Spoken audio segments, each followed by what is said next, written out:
नमस्कार, आप देख रहे हैं न्यूज प्लस 21। मैं हूं आपके साथ ललिता चक्रधारी। चले डालते हैं एक नजर आज की ताजा खबरों पर। महाराष्ट्र में बीएमसी ने 2022-23 के लिए 3,370.24 करोड़ रुपए के शिक्षा बजट का रखा प्रस्ताव। प्रयागराज में प्रधानमंत्री मोदी के फौजी वर्दी पहनने पर पीएमओ को नोटिस। 2 मार्च को होगी सुनवाई। देश में पिछले 24 घंटे में कोरोना के 1.72 लाख नए केस। डेली पॉजिटिविटी रेट 10.99% हुआ।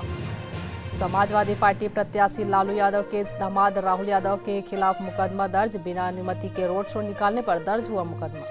पश्चिमी यूपी में आज सियासी संग्राम। चुनावी मैदान में उतरेंगे अमित शाह, प्रियंका गांधी, मायावती, अखिलेश और जयंत।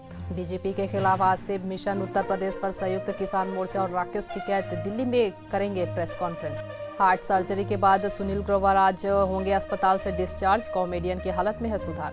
नीरज चोपड़ा लॉरियस अवार्ड के लिए नामित। टॉप एथलीट से होगा मुकाबला। नई दिल्ली में आजम खान की जमानत याचिका पर आज नहीं होगी सुनवाई। जस्टिस राव की तबीयत है खराब।